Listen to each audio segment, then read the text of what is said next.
கர்த்தருக்கு ஸ்தோத்திரம். இன்னைக்கு நாங்க ஆவியின் கனி அப்படிங்கிற பாடத்துல தயவு என்றது குறித்து பார்க்கணும். இதுக்கு முன்பு அன்பு, சந்தோஷம், சமாதானம், நீடிய பொறுமை ஆகிய 4 விஷயங்கள் பார்த்திருக்கிறோம். ஸோ ஆவி இதெல்லாம் சேர்ந்தது 9 விஷயங்கள், இதெல்லாம் சேர்ந்தது தானே ஆவியின் கனி. 9 ஆவியின் கனிகள் அல்ல, எல்லாம் சேர்ந்தது தானே ஒரு கனி. அப்படி ஒருமையில் தான் சொல்லப்பட்டிருக்கு. ஸோ அதெல்லாம் அறிமுகம் என்ற பகுதியில் பார்த்திருக்கிறோம். ஸோ மொத்தமா 5 பாகங்கள் முடிச்சிருக்கிறோம். இன்றைக்கு நாங்க 6வது பாகம் ஆஹ், தயவு என்றதை குறித்து படிக்க போறோம். அறிமுகத்தோடு சேர்த்து 5 பாகங்கள், அதாவது 4 விஷயங்கள் ஏற்கனவே படிச்சிருக்கு. இன்னைக்கு 6வது பாகம் சொன்னா 5வது விஷயத்தை பத்தி படிக்க போறோம். ஸோ அதுதான் தயவு. ஸோ இதை பத்தி எப்படி படிப்பிக்கலாம்னு யோசிக்கும் பொழுது ரொம்ப குழம்பி போய் ஆஹ், ரொம்ப தேடி பார்த்து ஓரளவுக்கு எங்களுக்கு பிரயோசனப்படுற மாதிரியான வசனங்கள் நான் தேடி தேடி வச்சிருக்கிறேன். நான் நினைக்கிறேன் இது உங்களுக்கு பிரயோசனம் படும் என்று சொல்லி. இப்போ தயவு என்று சொல்ற பொழுது தமிழ்ல நாங்க இந்த அடிக்கடி பயன்படுத்துற வார்த்தை தயவு செய்து, தயவாக அப்படின்னு நாங்க அடிக்கடி பயன்படுத்துற ஒரு வார்த்தை. ஆனா பரிசுத்த வேதாகமத்துல இந்த ஆவியின் கனி அப்படிங்கிறது கலாத்தியர் 5வது அதிகாரம் 22வது வசனத்துல இந்த தயவு என்னும் வார்த்தை வரும் பொழுது அந்த இடத்துல பயன்படுத்தப்பட்ட சொல் என்ன, அதனுடைய அர்த்தம் என்ன அப்படிங்கிறது தான் நாங்க கொஞ்சம் கவனிக்க வேண்டியதா இருக்கு. என்ன அர்த்தத்துல அந்த வசனம் எழுதப்பட்டிருக்கு, இந்த ஆவியின் கனியில தயவு என்றது என்ன அர்த்தத்துல எழுதப்பட்டிருக்கு அப்படிங்கிறது தான் நாங்க படிக்க வேணும். சோ இந்த தயவு அப்படின்னா என்ன அப்படிங்கறத வலைவிலக்கணப்படுத்துறதுக்கு முதல்ல அதோட ஒட்டு போகக்கூடிய சில வசனங்கள் நாங்க அடிக்கடி ஒன்றுக்கொன்று மாற்றாக பயன்படுத்துற வசனங்கள் இருக்கு இல்லையா. சோ அந்த மாதிரி ஒரு 4 வசனம் நான் செலக்ட் பண்ணி வச்சிருக்கிறேன். அந்த 4 வசனங்களையும் முதல்ல தயவு உட்பட அந்த 4 வசனங்களும் கிட்டத்தட்ட நாங்க மாறி மாறி மாறி பயன்படுத்துற வார்த்தைகள் ஒன்றுக்குள்ள ஒன்று பிணைஞ்ச மாதிரி. ஒரு ஒரு சொல் பயன்படுத்த வேண்டிய இடத்துல மற்ற சொல் பயன்படுத்தக்கூடிய வகையில மாறி மாறி பயன்படுத்துற வார்த்தைகள். ஆனா பரிசுத்த வேதாகமத்துல அந்த வார்த்தைகள் பயன்படுத்தப்படும் பொழுது அதனுடைய அர்த்தம் வித்தியாசப்படுது. இப்போ உதாரணமா கிருபை, ஆங்கிலத்தில் கிரேஸ் அப்படின்னு சொல்லுவாங்க. அப்படின்னா என்ன? கிருபைனா என்ன? கிருபை என்பது பரிசுத்த வேதாகமத்தில் நாம் புரிந்து கொள்ளும் விதமாக, கிருபை அப்படிங்கிறதுக்கு நாம் பரிசுத்த வேதாகமத்தில் புரிந்து கொள்ளுகிறதின்படி பொதுவாக ஏற்றுக்கொள்ளப்பட்ட வரைவிலக்கணம் கிருபை அப்படின்னு சொன்னால் நாம் பெற தகுதி இல்லாததை நமக்கு தருவது. அதாவது மனிதர்களாகிய நாம் பெற்றுக்கொள்வதற்கு தகுதி இல்லாதவற்றை தேவன் நமக்கு கொடுத்திருப்பது. உதாரணமா சொல்லுங்க பாப்போம், என்னென்ன இருக்கு நாங்கள் பெறுவதற்கு தகுதி இல்லாதது? பாவ மன்னிப்பு நாம் பெறுவதற்கு தகுதியற்றவர்கள், நாங்கள் செய்ததெல்லாம் பாவம். ஆனா நாங்க பாவ மன்னிப்பு பெறுவதற்கு தகுதி இல்லாதவர்கள். பாவ மன்னிப்பு கொடுத்திருக்கிறார், ரட்சிப்பு கொடுத்திருக்கிறார், மீட்பு கொடுத்திருக்கிறார், நித்திய ஜீவன் கொடுத்திருக்கிறாரு, சுதந்திரம் கொடுத்திருக்கிறாரு, பரலோகம் கொடுத்திருக்கிறாரு. சோ இந்த மாதிரி இதெல்லாம் எங்களுக்கு பெறுவதற்கு மகிமைப்படுத்தி இருக்கிறார். இதெல்லாம் நாங்க பெறுவதற்கு தகுதி இல்லாத விஷயங்கள். எங்களுக்கு இதெல்லாம் பெற்றுக்கொள்வதற்கு எந்த தகுதியும் அருகதையும் இல்லை. ஆனால் தேவன் அவற்றை எங்களுக்கு கொடுத்திருக்கிறார். அது அவருடைய கிருபை என்று பொதுவாக ஏற்றுக்கொள்ளப்பட்ட வரைவிலக்கணம் இருக்கு. அதே மாதிரி இன்னும் ஒரு சொல் தான் இரக்கம் அப்படிங்கிறது. ஆங்கிலத்துல mercyன்னு சொல்லுவாங்க. சோ இது எப்படி வேறுபடுது, கிருபையை விட்டு இது எப்படி வேறுபடுது அப்படின்னு பார்த்தால், நாம் பெற தகுந்ததை நமக்கு தராது இருத்தல். அதாவது நாம் பாவிகளாகிய நாம், மனிதர்களாகிய நாம் எதை பெற்றுக்கொள்ள தகுதியுள்ளவர்களாக பாத்திரவான்களாக இருக்கிறோமோ, எதை பெற்றுக்கொள்ள அருகதையுள்ளவர்களாக இருக்கிறோமோ அதை நமக்கு கொடாது இருப்பது. பாவம் செய்தவர்கள் பாவத்தின் சம்பளம் மரணம். பாவம் செய்தவர்கள் ஆக்கினைக்குட்படப்பட வேண்டும், நரகத்துக்கு செல்லப்பட வேண்டும், தண்டனைக்குட்படுத்தப்பட வேண்டும். இதுதான் எங்களுக்கு கிடைக்க வேண்டியது. புறம்பே தள்ளப்படுதல், ஆக்கினைக்குட்படுத்தப்படுதல், நரகத்தில் தள்ளப்படுதல், இதுதான் எங்களுக்கு கிடைக்க வேண்டியது. ஆனா ஆண்டவருடைய இரக்கத்தினால, தேவனுடைய இரக்கத்தினால ஆண்டவர் அதை எங்களுக்கு கொடாமல் இருக்க முடிவு செய்கிறார் இல்லையா, அதை எங்களுக்கு தராது இருக்கிறார்.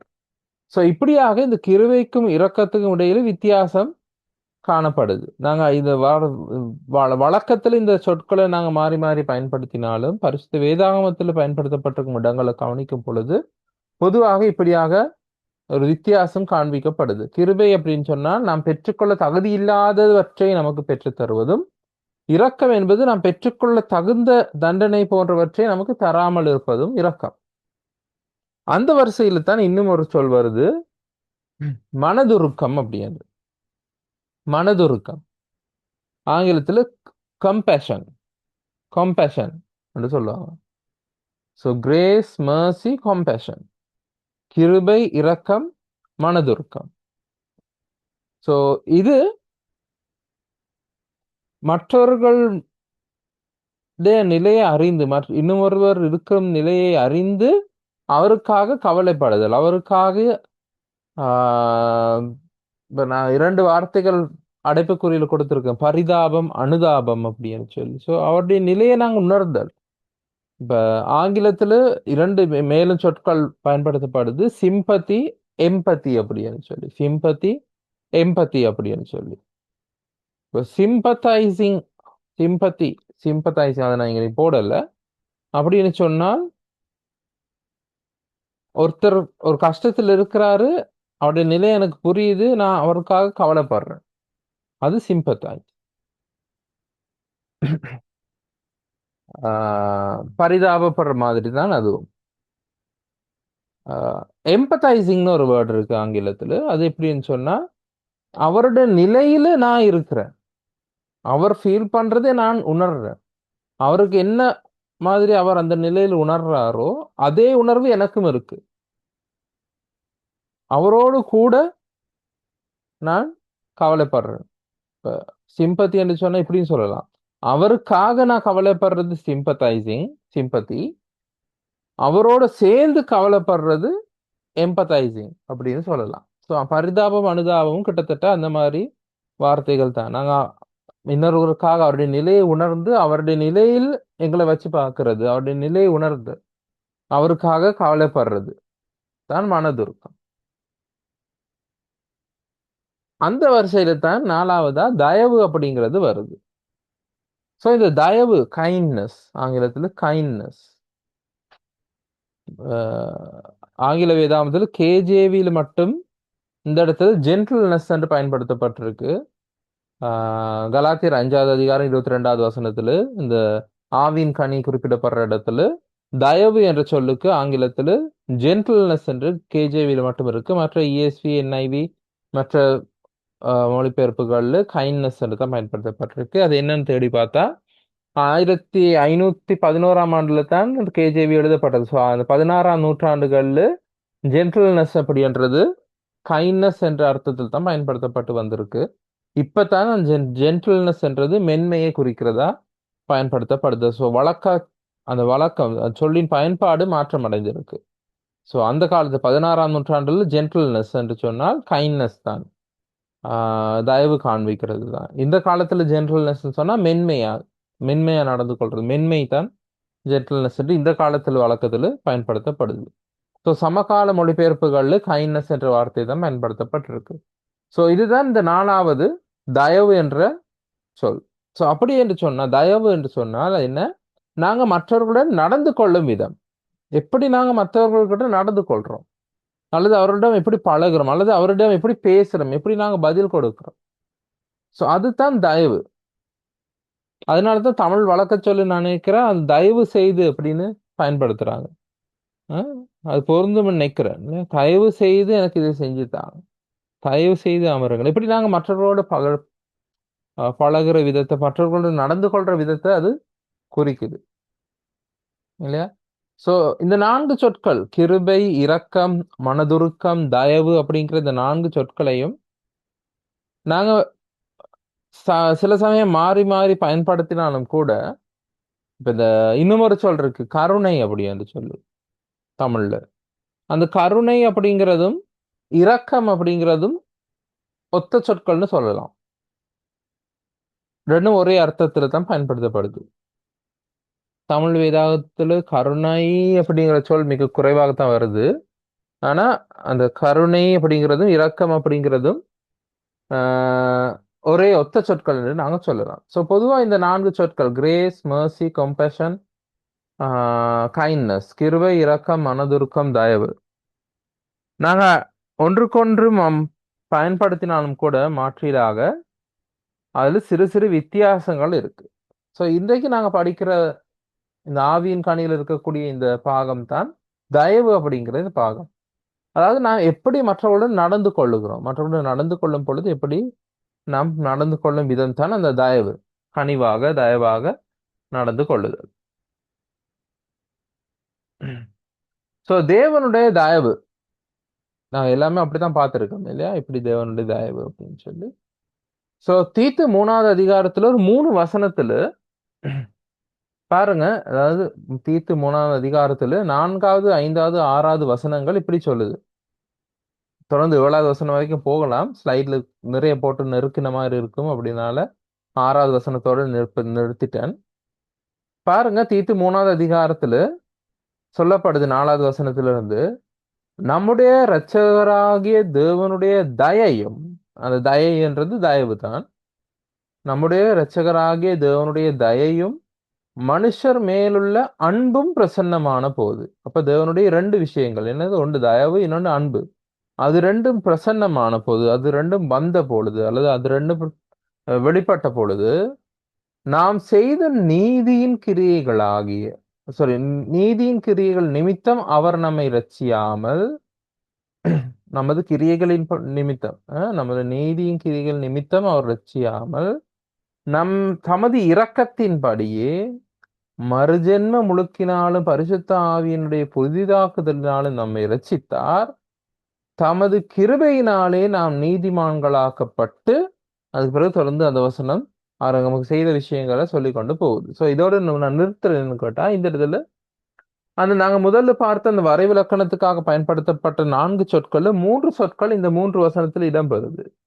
தயவு, இரக்கம், கிருபை, இந்த 3மே இந்த இடத்துல பயன்படுது. ஸோ அதுக்காக தானே இந்த வசனத்தை செலக்ட் பண்ணி இன்னைக்கு போட்டிருக்கிறேன்.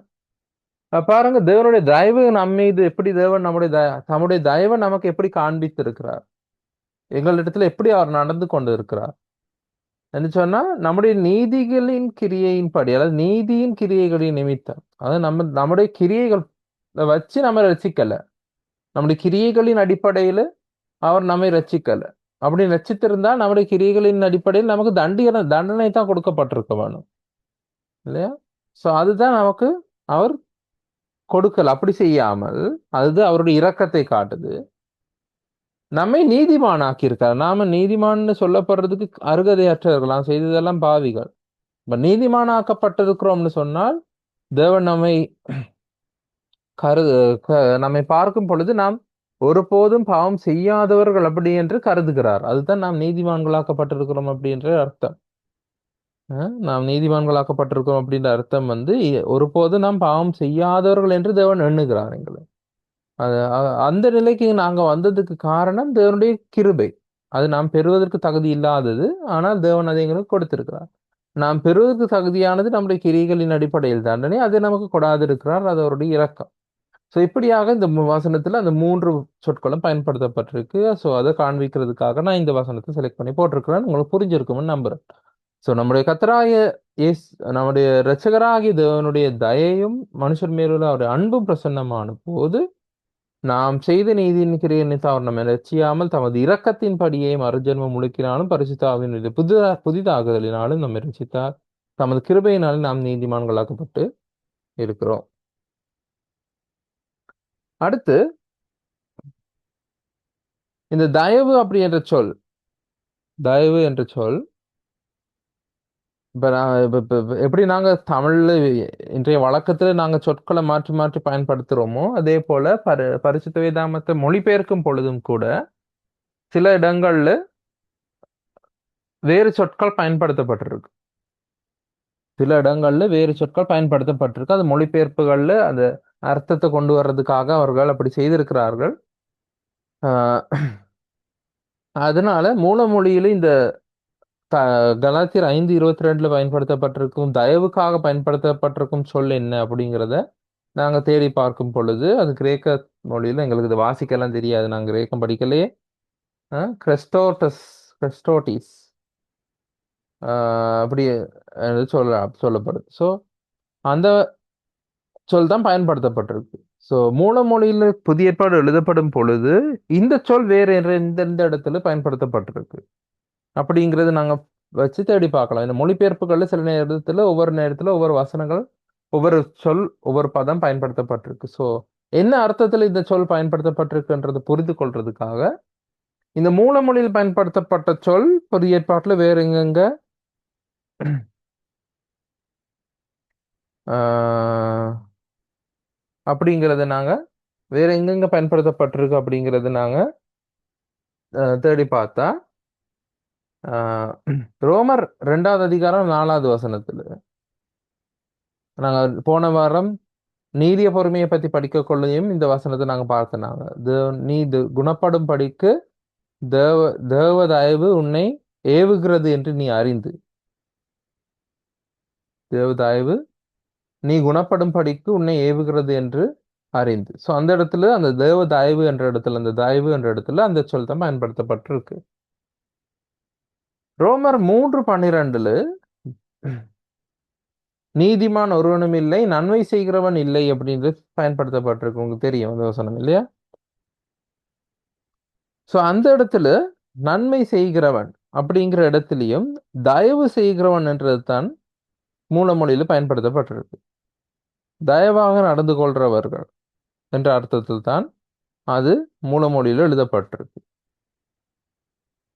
ஸோ இந்த மாதிரி மொழிபெயர்ப்புகள்ல சில சில வித்தியாசங்கள் இருக்கு. ஸோ நாங்கள் வேதத்தை கற்றுக்கொள்ளும் மாணவர்களாக இதுகளை அறிந்து இருக்கிறது நல்லது.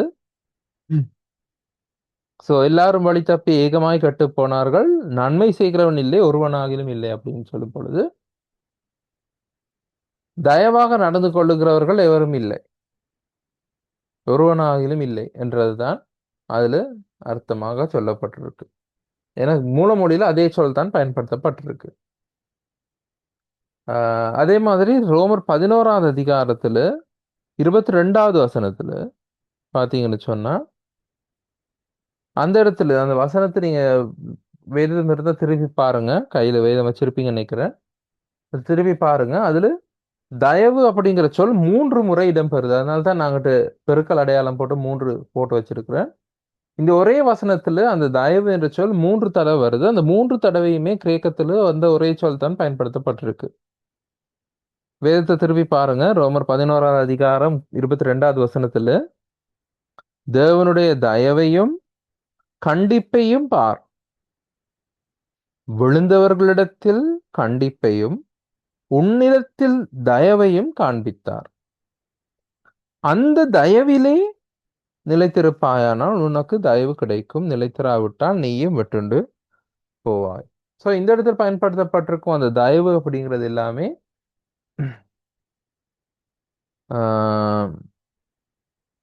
அந்த கிரேக்க சொல் கிறிஸ்டாட்டிஸ் அப்படிங்கிறது தான் பயன்படுத்தப்பட்டிருக்கு.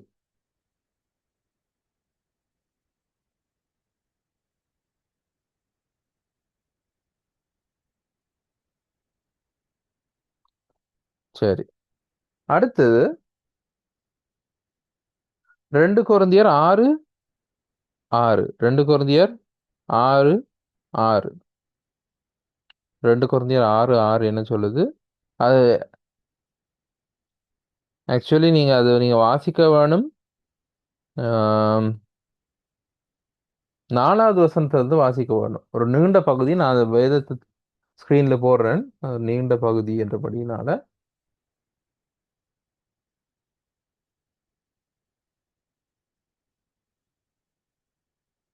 2 கொரிந்தியர் 6வது அதிகாரம் 4வது வசனத்திலிருந்து வாசிக்கிறேன். மிகுந்த பொறுமையிலும் உபத்திரவத்திலும் நெருக்கங்களிலும் இடுக்கண்களிலும் அடிகளிலும் காவல்களிலும் கலகங்களிலும் பிரயாசங்களிலும் கண்விழிப்புகளிலும் உபவாசங்களிலும் கட்டிலும் என்ற பரிசுத்தத்திலும் அறிவிலும் நீடிய சாந்தத்திலும் தயவிலும் தயவிலும் பரிசுத்த ஆவியிலும் மற்ற மாயமற்ற அன்பிலும்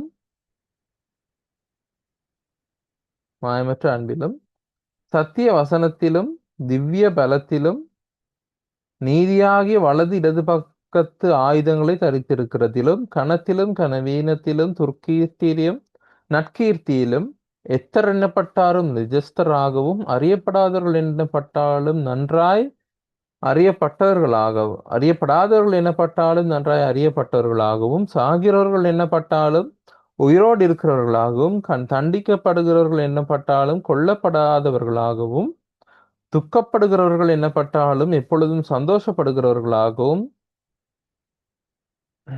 தரித்திரர் எண்ணப்பட்டாலும் அநேகர் ஐஸ்வர்யவான்களாகவும் ஆக்குகிறவர்களாகவும், ஒன்றும் இல்லாதவர்கள் எண்ணப்பட்டாலும் சகலத்தையும் உடையவர்களாகவும் எங்களை விளங்க பண்ணுகிறோம். அப்ப பவுல் அவர்கள் எப்படி மற்றவர்கள் முன்பதாக நடந்து கொண்டார்? இந்த 4வது வசனத்திலிருந்து 10வது வசனம் வரைக்கும் ஒரு நீண்ட ஒரு வாக்கியத்தை அவர் எழுதுறாரு. நீண்ட ஒரு வசனம் அமைப்பு.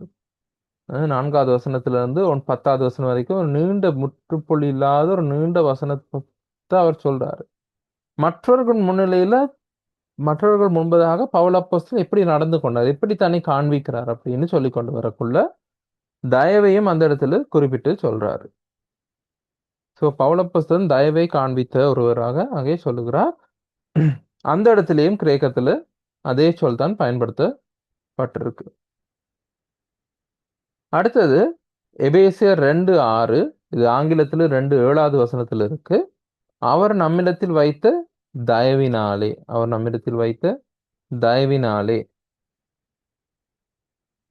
அதே போல கொலோசியர் 3வது அதிகாரம் 12, 13வது வசனங்கள்ல தயவை தரித்துக் கொண்டு, போன முறை பார்த்த நீடிய பொறுமையை தரித்துக் கொண்டு அதே வசனம் தான், தயவையும் நீடிய பொறுமையையும் தரித்துக் கொண்டு. ஸோ அந்த இடத்துலயும் அதே சொல் தான் பயன்படுத்தப்பட்டிருக்கு. ஸோ இது தவிர தேவனுடைய தயை பிரசன்னமான பொழுது நாங்க முதல்ல பார்த்த அந்த வசனம் தீத்து 3:4. ஸோ இந்த இடங்கள் எல்லாத்துலயுமே இப்ப இதுல பாத்தீங்கன்னு சொன்னா 1, 2, 3, 4, 5, 6, 7 இருக்கு. இது ஒரு ஆவியின் கனி கலாத்தியர் 5வது அதிகாரத்துல ஒரு இடத்துல இருக்கு. ஸோ இதெல்லாம் பார்த்தா ஒரு 8, ரோமர் 11, 22லயே 3 தடவை இருக்கு. ஸோ இதெல்லாம் கூட்டி கழிச்சு பார்த்தா கிட்டத்தட்ட ஒரு 10 தடவை தான் இந்த தயவு என்ற சொல் புதிய ஏற்பாட்டுல பயன்படுத்தப்பட்டிருக்கு. ஸோ இந்த அர்த்தங்கள்ல தான் அது பயன்படுத்தப்பட்டிருக்கு. ஸோ இந்த வசனங்களை ஒருக்கா குறிச்சு வச்சுக்கொள்ளுங்க. இதோட தயவு அப்படிங்கிறது தேவன் எங்களிடத்தில் எப்படி நடந்து கொண்டார். இப்போ தயவு என்றாலே அதுதான், நாங்க எப்படி மற்றவர்களிடத்தில் நடந்து கொள்ளுகிறோம் என்ற விதம். அப்ப தேவன் எங்களிடத்தில் எவ்வளவு தயாவாக நடந்து கொண்டார் என்றதை காண்பிக்கிற வசனங்களாக இது இருக்கு.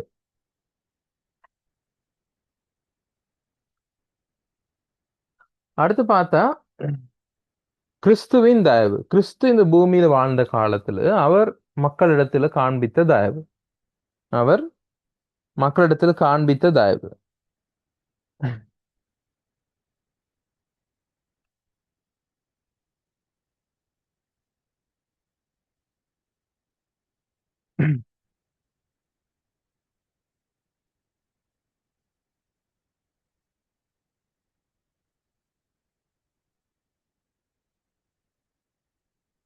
சகேயு கொஞ்சம் இருங்க.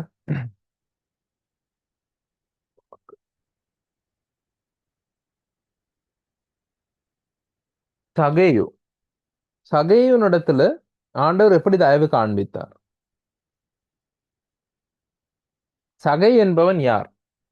சமுதாயத்தில் பிறரால முத்திரையிடப்பட்ட பாவி அப்படின்னு முத்திரையிடப்பட்ட ஒருவன், வெறுக்கப்பட்ட ஒருவன். அவன் வீட்டுக்குள்ள இயேசு கிறிஸ்து தானா முன்வந்து சொல்றாரு, நான் இன்றைக்கு உண்ட வீட்டை வரவேணும். ஒதுக்கப்பட்ட யாருமே கணக்கெடுக்காத ஒரு மனுஷன் வீட்டுல, கணக்கெடுக்காத மனுஷன் சொன்னா ஒருத்தருக்கும் பிடிக்காத ஒரு மனுஷன் மீது ஆண்டவர் தயவு காண்பிச்சு சொல்றாரு, நான் இன்றைக்கு உண்ட வீட்டை வரணும். சோ அந்த லூக்கா 19வது அதிகாரத்துல அந்த சம்பவத்தை நீங்க வாசிச்சு பாத்தீங்கன்னா, இந்த பகுதிகள் நீங்க போடல் ஒரு காரணத்துக்காக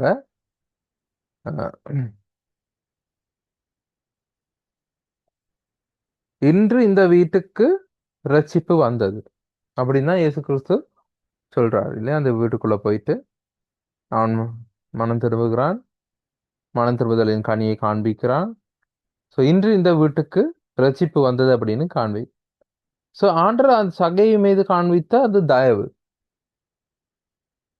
அவனுடைய வீட்டுக்கு போக வேணும்னு சொல்லி தயவு மற்றவர்கள் வெறுத்தாலும் தன்னை பத்தி என்ன சொன்னாலும் சொல்லுவாங்களோ என்று யோசிக்காம அவன் மீது காண்பித்த இயேசு கிறிஸ்துவனுடைய தயவு. அதே போலத்தான் சமாரிய பெண்.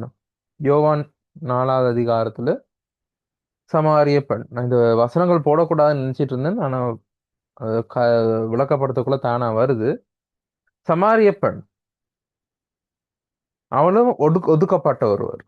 மத்தியான நேரத்துல கிணற்றடியில தண்ணீர் எடுக்கிறதுக்கு வர நண்பகல் யாரும் அந்த வனாந்திர பகுதியில் பாலைவன பகுதியில பட்ட பகல்ல யாரும் தண்ணீர் எடுக்க வரமாட்டாங்க. ஒன்று காலையில் வருவாங்க, இல்லாட்டி சாயங்காலம் வருவாங்க. ஆனா அந்த நடுப்பகல்ல எதுக்காக அவள் வர வேண்டும்? அவள் மற்றவர்களோட ஒதுக்கப்பட்டிருந்தபடியா மற்றவர்களை சந்திக்க கூடாது. ஸோ அந்த காரணங்கள் தெரியும். ஸோ அதுக்காக அவள் அப்படி ஒதுக்கப்பட்ட ஒருவரிடம் இயேசு கிறிஸ்து பேசும் பொழுது எப்படி பேசினார்? என்ன தொனியில பேசினார்? அவர் கண்டனம் பண்ற மாதிரி பேசல. எவ்வளவு மரியாதையோட எவ்வளவு தயவோட எப்படிப்பட்ட பெண்ணா இருந்தாலும் இயேசு கிறிஸ்து அவளோட பேசும் பொழுது அவருடைய வார்த்தைகள் எவ்வளவு தயவாக இருந்தது, கனிவாக இருந்தது. அது எப்படி தயவாக நடந்து கொண்டார். அதே போலத்தான் உங்களுக்கு தெரியும், யோவான் 8வது அதிகாரத்துல விபசாரத்தில் பிடிப்பட்ட பெண். அவளை பிடிச்சிட்டு கொண்டது இயேசு கிறிஸ்துக்கு முன்பதாக வச்சு விவசாயத்தில் கையும் மெய்யுமாக பிடிப்பட்டாள் அப்படின்னு சொல்லி, இல்லையா? இயேசு கிறிஸ்து என்ன சொல்றாரு அப்படின்னு இயேசு கிறிஸ்து சோதிக்கிறதுக்காகத்தான் அவளை கொண்டு வந்தாங்க. அவள் மீது எந்த கரிசனையும் இல்லை, நியாயப்பிரமாணத்தை காப்பாத்தணுங்கிற அக்கறையும் இல்லை. இயேசு கிறிஸ்துவை சோதிக்கிறதுக்காக கொண்டு வந்து வச்சாங்க. ஆனால் அந்த இடத்துலயே அந்த பெண் மீது ஆண்டவர் தயவு காட்டுறாரு. கண்டனம் செய்யாமல் கண்ணியத்துடன் நடத்துறாரு. அதே போல பேதுரு தன்னை மறுதளிச்ச பிறகும் கூட ஏசல்ல, நீ என்னை விட்டுட்டு போயிட்ட தானே, எனக்கு தெரியாதுன்னு சொல்லிட்டு தானே, உனக்காக இவ்வளவு பண்ணின, குத்தி காட்டுறேன். இயேசு கிறிஸ்து குத்தி காட்டலை. யோவான் 21வது அதிகாரத்துல அது அழகான ஒரு கதை. எவ்வளவு தன்மையா இயேசு கிறிஸ்து பேதுருவோட நடந்து கொண்டார் அப்படின்னு. சோ அந்த தயவு பேதுருவின் சீரமைப்புக்கு மறுசீரமைப்புக்கு எப்படி தேவன் இயேசு கிறிஸ்து எப்படி நடந்து கொண்டார், எவ்வளவு தயவாக நடந்து கொண்டார். அதே போல சிறு பிள்ளைகள் என்னிடத்தில் வருகிறதற்கு இடம் கொடுங்கள், தேவனுடைய ராஜ்யம் அப்படிப்பட்டவர்களுடையது அப்படின்னு இயேசு கிறிஸ்து சொல்லி இருக்கிறாரு, இல்லையா? சோ அந்த சிறு பிள்ளைகளை அவரிடத்துல கொண்டு வரும் பொழுது என்ன சீஷர்கள் அதட்டினார்கள், இல்லையா? அவரை கூட்டிட்டு வர வேணாம் அப்படின்னு சொல்லி. ஆனா இயேசு கிறிஸ்து அவர்கள் என்னிடத்தில் வருகிறதுக்கு இடம் கொடுங்கள் அப்படின்னு சொன்னாரு. சோ அந்த சீஷர்கள் அந்த சிறு பிள்ளைகளிடத்துல இயேசு கிறிஸ்து எவ்வளவு தயவாக நடந்து கொண்டார்.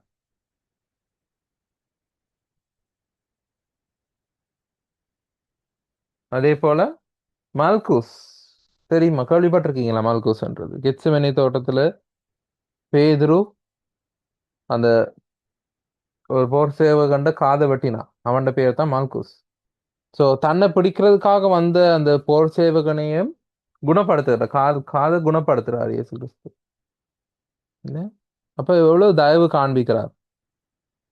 தன்னை கொல்ல வந்தவனா இருந்தாலும் அவன் காது குணப்படுத்துறார். அந்த இடத்துல அவன் மீது தயவு காண்பிக்கிறார். அதே போல சோம்பின கையுடைய மனுஷன் மாற்கு 3வது அதிகாரத்துல இருக்கு. மாற்கு 3வது அதிகாரத்துல சோ அந்த அங்கேயே அந்த மனுஷனை அங்க மனுஷன் நிக்கிறான், கை சூம்பின ஒரு மனுஷன் நிக்கிறான். அவன் கேட்கல, தன்னை குணப்படுத்தும்படி அவன் கேட்கல. சுற்றி இருந்த ஜனங்கள் யாருமே அவனுக்கு இயேசு கிறிஸ்துவ கேட்கல, இவரை குணப்படுத்துங்கன்னு யாருமே கேட்கவில்லை. அவனை நிக்க வச்சுட்டு அவன் அங்க நிக்கிறான். அவனை கூட்டிட்டு வரவில்லை, அங்கேயே நிக்கிறான். அவனா வந்தவன் அங்க நிக்கிறான். ஆனா இயேசு கிறிஸ்து அன்றைக்கு குணப்படுத்துவாரா இல்லையா? ஓய்வு நாள் அன்றைக்கு குணப்படுத்துவாரா இல்லையா? குணப்படுத்தினா நாங்க அவன் மீது குற்றம் பிடிக்கலாம் அப்படின்னு ஒரு வன்கண்ணோட தான் சுற்றி இருந்த பரிசேயர்கள் இருந்தார். ஆனா இயேசு கிறிஸ்து அவன் மீது தயவு வைக்கிறார். தன் மீது குற்றம் கண்டுபிடிக்கப்பட்டாலும் தன் மீது பிழை சுமத்தப்பட்டாலும் பரவாயில்லைன்னு சொல்லி அவனை அன்றைக்கு குணப்படுத்துறார், இல்லையா? சோ ஆனால் இயேசு கிறிஸ்து பல சந்தர்ப்பங்கள்ல மற்ற மனிதர்கள் மீது இப்படியாக தயவு காண்பிச்சிருக்கிறார்.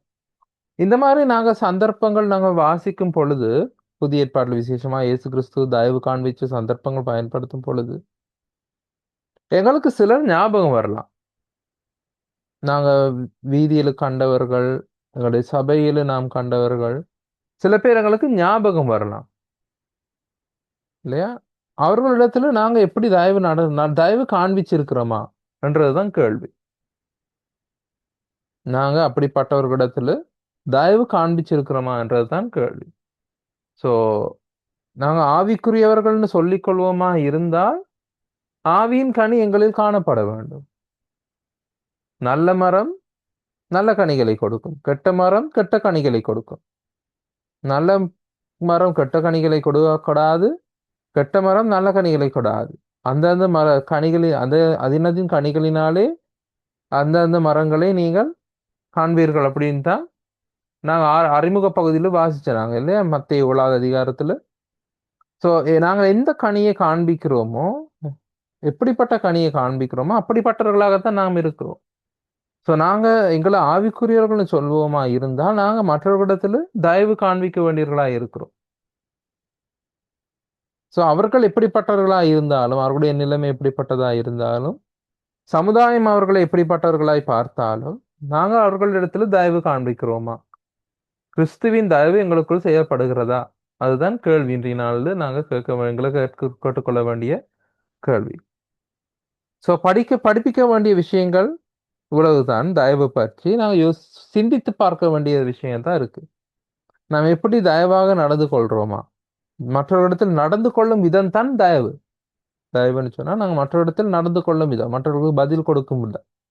அதுல நாங்க தயவு காண்பிக்கிறோமா என்றதுதான் கேள்வி. சோ யாருக்காவது ஏதாவது கேள்வி இருந்தா கேட்கலாம். அப்படி இல்லாட்டி இன்றைய நாள் செயற்பாட்டை நான் உங்களுக்கு சொல்றேன்.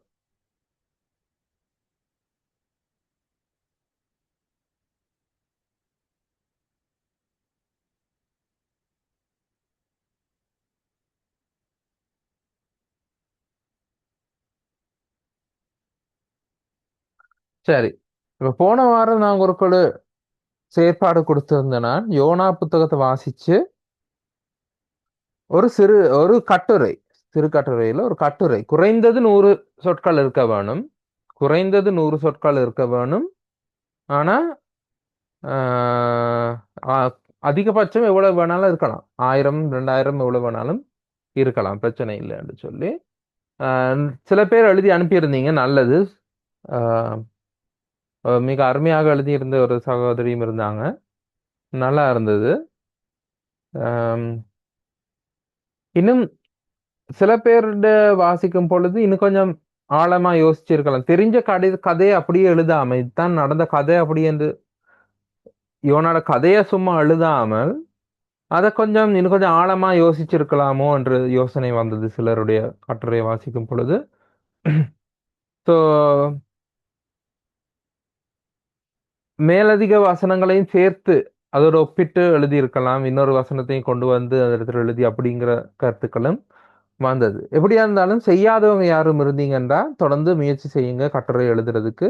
யோனாவின் புத்தகத்துல தேவனுடைய நீடிய பொறுமை, எப்படி தேவன் நீடிய பொறுமையை நடந்து கொண்டார் அப்படிங்கிறத.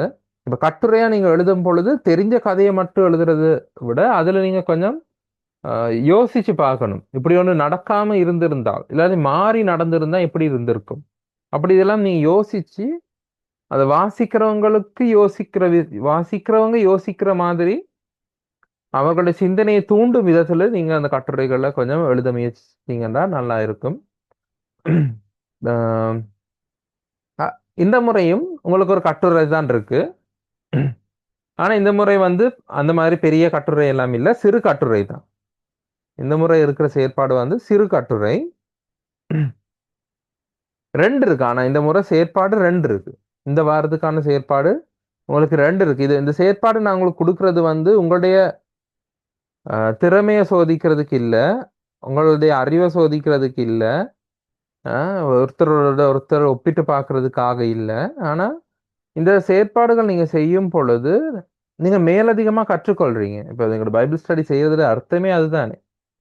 ஸோ பயனுள்ளதா இருக்கணும் இல்லையா பைபிள் ஸ்டடி செய்யறது. அதனால தான் நான் இந்த செயற்பாடுகள் கொடுக்குறேன். ஸோ இந்த முறையும் 2 செயற்பாடு உங்களுக்கு இருக்கு.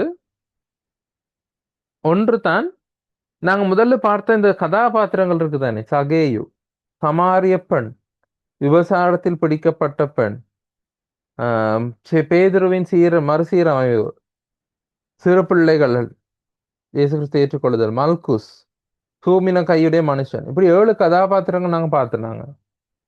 இந்த 7 கதாபாத்திரங்கள் இருக்கிற இடத்தை நீங்க கண்டுபிடிச்சு, நான் ஏற்கனவே முதல்ல விளக்கப்படுத்தக்குள்ள நான் சில விஷயங்கள் சொல்லிட்டேன், சில சந்தர்ப்பங்கள் எங்கெங்க இருக்குன்னு சொல்லிட்டேன், சில கதைகள். ஸோ நீங்களா தேடி இந்த 7 கதாபாத்திரங்கள் ஏதாவது ஒரு கதாபாத்திரம் உங்களுடைய மனதுக்கு ஆழமா பதிஞ்ச ஒரு கதாபாத்திரம், ஒரு கதாபாத்திரத்தை எடுத்து அதை குறித்து ஒரு சிறு கட்டுரை, அந்த கதாபாத்திரத்தை குறித்து ஒரு சிறு கட்டுரை, இயேசு கிறிஸ்து எப்படியாக தயவு காண்பித்தார், மற்ற மனிதர்களிடத்தில் கிடைக்காத தயவு எப்படி இயேசு கிறிஸ்து காண்பித்தார், அந்த சிறு கட்டுரையில நீங்க எழுதணும். ஸோ அந்த கதையை அப்படியே எழுதாம கொஞ்சம் யோசிச்சு எழுதுங்க. எப்படி மற்றவர்கள் கிட்ட கிடைக்காத ஒண்ணு இயேசு கிறிஸ்து கிட்ட இருந்து இவர்களுக்கு எப்படி கிடைச்சது, என்னது அது, அது எப்படி அவருடைய வாழ்க்கையில மாற்றத்தை கொண்டு வந்தது அப்படிங்கிறத பத்தி இந்த தயவு அப்படிங்கிற தலைப்புல இந்த 7 கதாபாத்திரங்கள் ஏதாவது ஒரு கதாபாத்திரம், விருப்பமான ஏதாவது ஒரு விருப்பமான 7 பத்தியும் எழுதுங்க டைம் இருந்தா. ஆனா என்னுடைய கோரிக்கை ஏதாவது ஒரு கதாபாத்திரத்தை பத்தி ஒரு சிறு கட்டுரை எழுதுறது. இது முதலாவது செயற்பாடு. 2வது செயற்பாடு சிறு குறிப்பு எழுதுறது. சிறு குறிப்புன்னு சொன்னா ஒரு பந்தி, அவ்வளவுதான். எதை பத்தி எழுத போறீங்கன்னு சொன்னா ஒரு 2 விஷயத்தை பத்தி சிறு குறிப்பு எழுத போறீங்க. ஒன்று, இந்த வாரத்துல இந்த வருகிற 7 நாட்களுக்குள்ள அல்லது கடந்த கடந்த 7 நாட்கள்ல இருந்து இருப்போம், மொத்தம் 14 நாட்கள்னு வச்சுக்கொள்வோம். கடந்த 7 நாட்களில் அப்படி இல்லாட்டி வருகின்ற 7 நாட்கள்ல, போன வாரத்துல அல்லது வரும் வாரத்துல உங்களிடத்துல யாராவது தயவு காண்பிச்சிருந்தா, உங்களிடத்துல தயவாக நடந்து கொண்டவர்கள் யாராவது உங்களுக்கு ஞாபகம் வந்திருந்தா, உங்களுக்கு கிடைச்ச தயவை பத்தி ஒரு பந்தி, எப்படிப்பட்ட தயவு உங்களுக்கு மற்றவர்களிடத்துல இருந்து கிடைச்சது.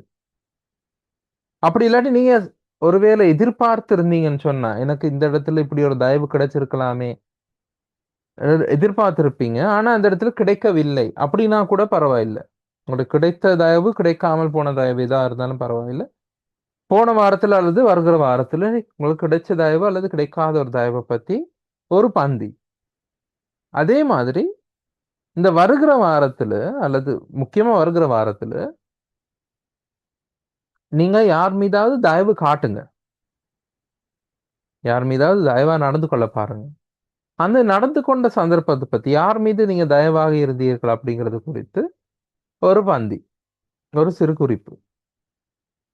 ஸோ உங்களுக்கு இந்த வாரம் 2 வேலை இருக்கு. ஒன்று, ஒரு சிறு கட்டுரை, இந்த 7 கதாபாத்திரத்துல ஏதாவது ஒரு கதாபாத்திரத்தின் மீது இயேசு கிறிஸ்து காண்பித்த தயவை பற்றி ஒரு சிறு கட்டுரை. அதே மாதிரி சிறு குறிப்பு எழுதுங்க, உங்களுக்கு கிடைத்த தயவை பற்றியும் நீங்கள் காட்டிய தயவை பற்றியும் எழுதுங்க.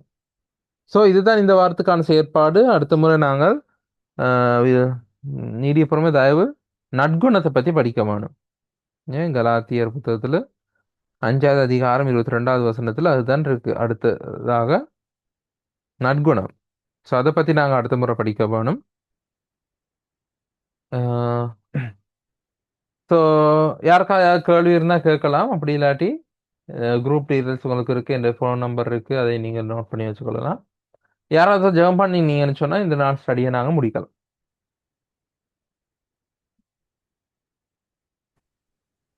ஆண்டவரே உமக்கு ஸ்தோத்திரம் தகப்பனே. இந்த அருமையான ஆண்டவரே, இந்த வேளையிலுமாக ஆண்டவரே, நாங்கள் இன்றைய நாளிலும் தயவு என்ற ஆண்டவரே தலைப்புடன் நாங்கள் ஆண்டவரே பல காரியங்களை நாங்கள் இன்றைய நாளிலும் கற்றுக்கொண்டோம். ஆண்டவரே உமக்கு ஸ்தோத்திரம். அந்த வார்த்தையை கொடுத்த சகோதரனை கர்த்தர் கிருபையாய் ஆசீர்வதிங்க. அவர் மூலம் இன்னும் நாங்கள் அநேக வார்த்தைகளை கற்றுக்கொள்ள கர்த்தர் கிருபை செய்யுங்க. இன்றைய நாளிலும் ஆண்டவரே, இந்த இணையதளத்தில் இணைந்த ஒவ்வொரு சகோதர சகோதரிகளையும் கர்த்தர் பொறுப்படுங்க. ஆண்டவரே, இந்த தயவானது ஆண்டவரே வெறுமன வார்த்தையாயிராதபடிக்கு ஆண்டவரே எங்களுடைய ஆண்டவரே செயல்களிலும் காணப்பட கர்த்தர் கிருபை செய்யுங்க ஐயா. ஆண்டவரே தருகிற ஒவ்வொரு செயல்பாடுகளும் ஆண்டவரே கர்த்தாவே வெறும் செயல்பாடாக இராதபடிக்கு அதனுடைய வாழ்விலே அது ஆண்டவரே உண்மையா ஆண்டவரே உண்மையாக அந்த ஆண்டவரே காரியம் இடம்பெற ஆண்டவரே இதன் மூலம் நாங்கள் இன்னும் அதிகமாய் நாங்கள் இந்த கற்றுக்கொண்ட வார்த்தையை வைத்து நாங்களும் இன்னும் இன்னும் அதிகமாய் ஆண்டவரே நாங்கள் தயவுள்ளவர்களாய் கர்த்தர் எப்படியாக எங்கள் மீது தயவாக இருந்தார் என்பதையும் நாங்கள் இன்றைய நாளிலும் பரிசுத்த வேதாகமத்திலே ஒவ்வொரு நபர்களிடமும் கர்த்தர் எப்படி தயவாக நடந்து கொண்டார் என்பதை கற்றுக்கொள்ள கர்த்தர் கிருபை செய்தார். அப்படியாக ஆண்டவரே இந்த வாரம் பூராக இந்த ஆண்டவரே இனி வரும் ஒவ்வொரு காலங்களிலும் ஆண்டவரே இந்த ஆவின் கனியாகிய ஆண்டவரே இந்த தயவை நாங்கள் ஆண்டவரை காட்ட ஆண்டவரே செயல்பாடுகளிலே காட்ட கர்த்தர் கிருபை செய்யுங்கப்பா. கர்த்தர் பொறுப்படுங்க ஐயா. ஆண்டவரே தகப்பனே இன்னும் வராத அநேக ஆண்டவரே தேவ பிள்ளைகள் இனி வரப்போற நாட்களிலே கலந்து கொள்ளவும் ஆண்டவர் கிருபை செய்யுங்க தகப்பனே. கர்த்தர் பொறுப்படுங்க. எல்லாவற்றையும் வல்லமை வாய்ந்த திருக்கரத்தில் தந்து இயேசுவின் நாமத்தில் ஜெபிக்கிறேன் ஜீவன்ல நல்ல பிதாவே. ஆமென். ஆமென். Thank you. Amen. Thank you. God bless you. So இந்த God நாள் இந்த bless you, குழந்தை brother. அனைவருக்கும் நன்றி. அடுத்த வாரம் இணைந்து கொள்ளுங்கள். God bless.